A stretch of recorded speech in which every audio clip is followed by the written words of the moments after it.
Então, vamos falar um pouquinho aqui dos cuidados com os neonatos. Os primeiros 5 minutos de vida são os mais cruciais.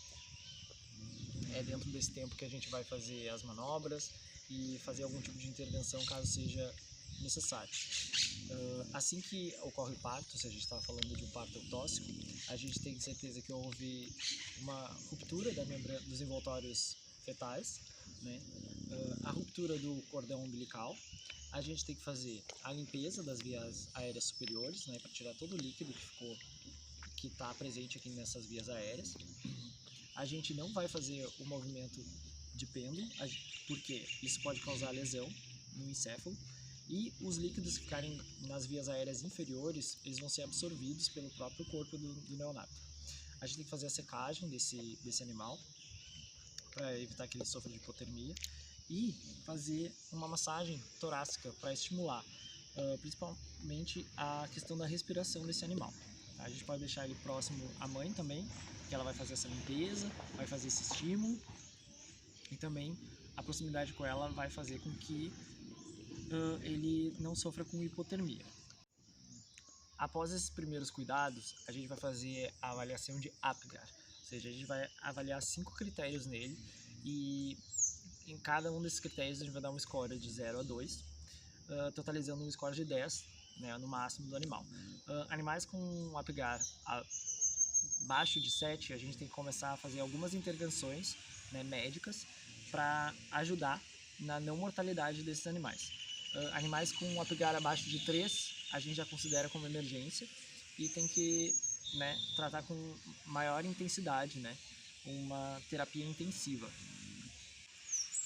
Os 5 critérios que a gente avalia no APGAR são a frequência cardíaca, que diferente dos animais que são adultos, a frequência dos neonatos é muito elevada. Então a gente vai ter aí uma frequência de mais ou menos 220 batimentos por minuto. O que acontece nos primeiros 5 minutos e provavelmente na primeira hora é que a gente tenha sempre uma diminuição dos parâmetros vitais, ou seja, a gente vai provavelmente ter uma bradicardia, né, nos neonatos de partos eutóxicos, também nos distóxicos e principalmente nos partos aqueles que nos neonatos são oriundos de cesarianas, porque a gente tem que pensar que tem um animal que foi submetido também, né, e está sob efeito das drogas anestésicas.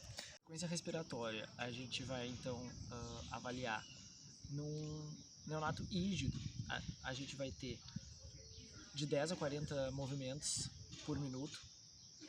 Depois a gente tem que ver o tônus muscular desse animal, então se a gente espera que fazendo o estímulo ele vá curvar um pouco a sua coluna, tá?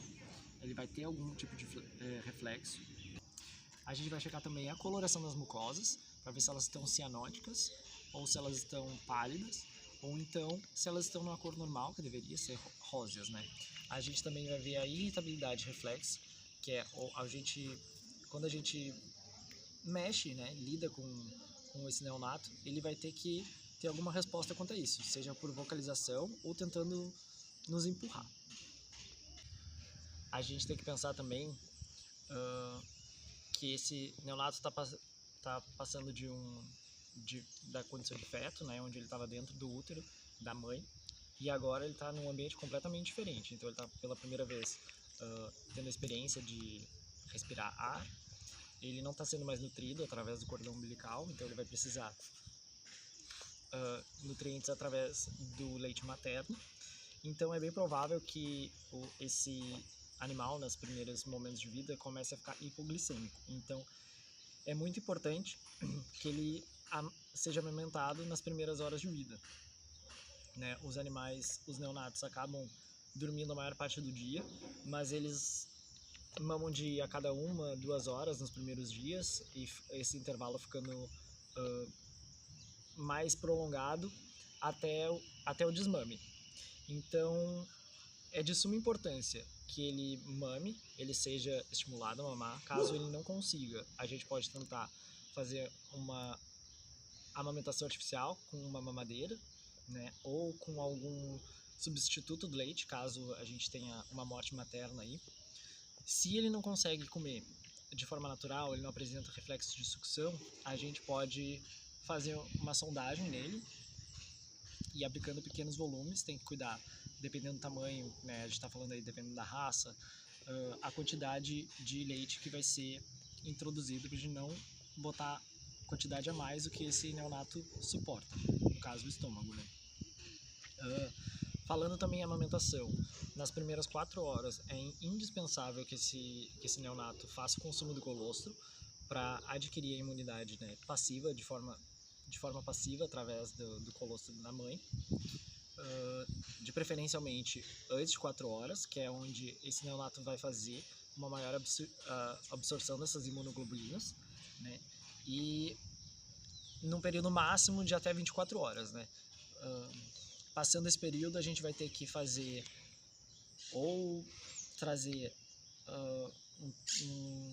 através do soro, né, de outros animais adultos para ele.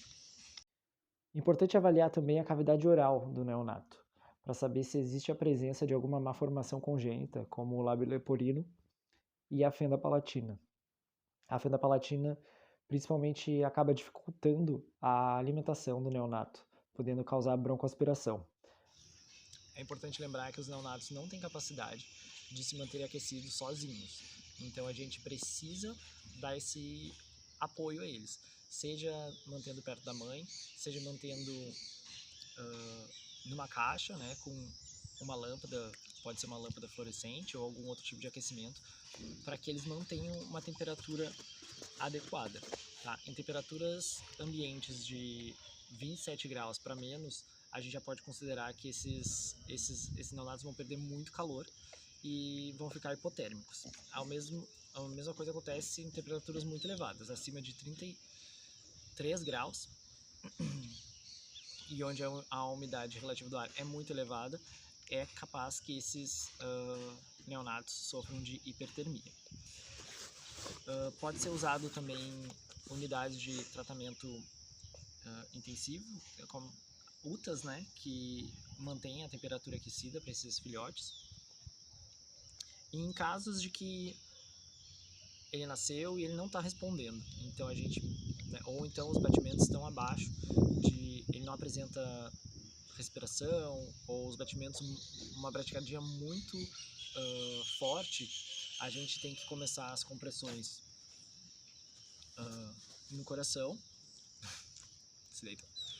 E a gente pode fazer uso também de fármacos como adrenalina, né, no caso de uma parada cardiorrespiratória, para tentar estimular que esse coração volte a bater.